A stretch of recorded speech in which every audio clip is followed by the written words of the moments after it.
Hello, my virtual AP students. So I wanted to post this video because I want to make sure you're getting what you need to get out of these short stories and not just reading them and answering questions.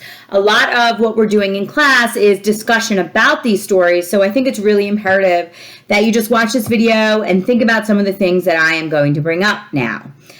So the first story we read was One of These Days, and this was the story that you read about the dentist. And this story begins in what's called medias res. And medias res means that the story begins after something has already happened. It's like you don't know. It starts in the middle of the story.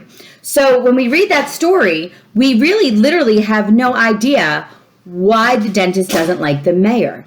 And you have to put the pieces together. So in the beginning, we're thinking, he doesn't want to help the mayor. He does, the mayor threatens to shoot him. Now we know something about the mayor. He's kind of rough and that kind of thing. And as you read the story, when the dentist is giving the mayor his procedure, we realize that the dentist wants to get back at the mayor because the mayor has been involved in the death of 20 men. The second story that we read was called The Sniper. And The Sniper has a few important concepts in it, things like internal and external conflict. You should be able to figure out the difference between an internal and an external conflict. An external conflict is literally person versus person, or person versus nature, or person versus society. So we have the sniper versus the enemy sniper. That would be an external conflict. The internal conflict would be an example of person versus themselves. So the sniper deciding whether or not he's going to risk taking a smoke of his cigarette. That is an internal conflict. He was internally conflicted about whether or not to smoke a cigarette. On the one side, he really needed it to calm his nerves. It was something that he knew would help him. On the other end, if he lit that cigarette, he'd be giving himself away to the enemy. The enemy would see that light. So that was a really important thing that I wanted to make sure everybody got out of that story. Also, this is a story where figuring out the plot, you have to really pay attention to certain clues in the story. They mention that there's Republicans and Free Staters waging a civil war.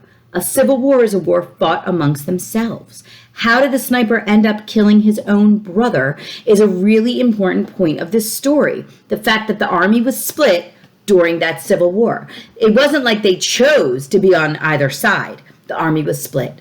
They had no choice. So please keep that in mind about that story. Then the third story that we just finished is Everyday Use. And everyday use really deals with a lot of character analysis. I wanted you to really look at the characters of Dee and Maggie, particularly the sisters. And I asked you to annotate the characters of Dee and Maggie, and I gave you a chart that I wanted you to fill out where you're looking at some quotes from the story, thoughts about them, their actions, their descriptions, because the characters of Dee and Maggie are extremely important to understanding the bigger picture with this story, which is their frustrations in terms of cultural identity, really. If you think about it, Dee, she comes home for the wrong reasons. She doesn't come home because she misses her mom and sister and wants to see them. No. She comes home, she changes her name to Wangaro. She doesn't want to admit where she's from, yet she's standing outside the house with a Polaroid camera, making sure she gets Maggie and her mom, in every single picture she's taking. What is it that she wants when she comes home? Does she really want to see them? No. She wants the butter churn. She wants that quilt. And does that really mean something to her? Or does she want it because she thinks it's an important artifact? That is the big question here. And in the end, when Mama chooses to give Maggie the quilt over Dee, Dee is sort of dumbfounded by it. But in the end, I think we can all understand the idea of Maggie putting that quilt to everyday use, which is the title from this story. Now, with this story, I want you to write what I'm calling a theme statement. So the second set of questions that I posted is not for you to complete.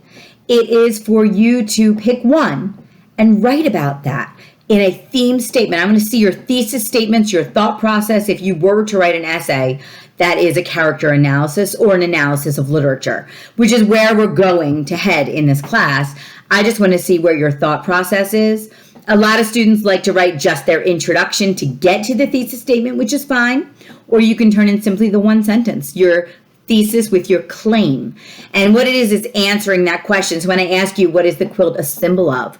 You might say that quilt is a symbol of, their female bonding, a symbol of their cultural identity, a symbol of, Dee's failure to understand what it really means to be part of her family, because she changes her name because she doesn't want to be associated with her oppressors, because she knows somewhere down the line of history, her name was descended from a slave, and she doesn't want a slave name.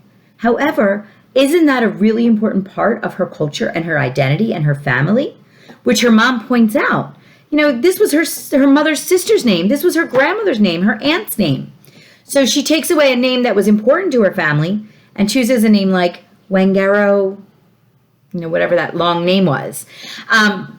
So these are some really important points of this story, and the title being the most important thing, with that quilt being very symbolic in the story. All right, the last story that I'm going to talk about today is Hills Like White Elephants. Now, when you read this story, you might be like, what are they talking about? What's going on here? But the title should give it away. What does it mean when there's an elephant in the room? Do you guys know? When there's an elephant in the room, it means there's something unknown. Something you don't know. There's an elephant in the room. There's something going on that you don't quite know. Now think about things associated with the color white. It's very symbolic, okay? You could go with something like purity, or could you go with something like a white lie? That's an interesting question. Surrender would be another one, with raising the white flag. So hills like white elephants. And this story takes the idea of the landscape on one side being very hilly and the other side being sort of dry and brown. In terms of the characters, we have the American guy and Jig, the girl, and they're sitting at a bar in Spain outside of a train station having a conversation that neither of them really want to discuss, especially the girl Jig. She does not want to talk about what's going on here. And he's insinuating, you don't have to have it if you don't want to have it. I want to know if you guys know what it is that they are discussing. What is the big white elephant in the room? Hope you can come up with that answer, and I hope you're caught up. Don't forget, you have your first essay due on Wednesday. I can't wait to read them. I'm pretty excited. Also, I posted a Lincoln test for you guys. I know you're happy and excited, so get that done. You've got the essay. You've got the chart for everyday use to finish up. I want you to take your annotations, and I want you to fill out that chart, okay? I also would like to see pictures of your annotations. I want to see that you're annotating things. And in addition, you have to read Hills Like White Elephants, and you have to answer the questions for that. And you have the thesis statement and an essay due. So you got lots of stuff going on, plus that Lincoln test. Any questions, feel free to email me. I hope this helps a little bit. Please don't hesitate to ask me questions through email. I can always set up a Google Meet and meet with a group of you if you want, any day of the week, anytime between 12 and 2:15. The only time I can is Thursdays because I meet with my other virtual students that time. But I probably could fit you guys in if you needed me to. So if you feel like you want to, talk more about a story or have a discussion or anything, I might start setting up some little breakout sessions and breakout groups where we can do this. And I'm also thinking about inviting you into a Google Meet during my class period. So start thinking about that. I'd like to know what your thoughts are on that. I do think it would help you, especially if you guys plan to take the AP test and you're not coming back to school. You might really want to think about doing that. Okay, so have a good night, and I hope this video helps you. Bye.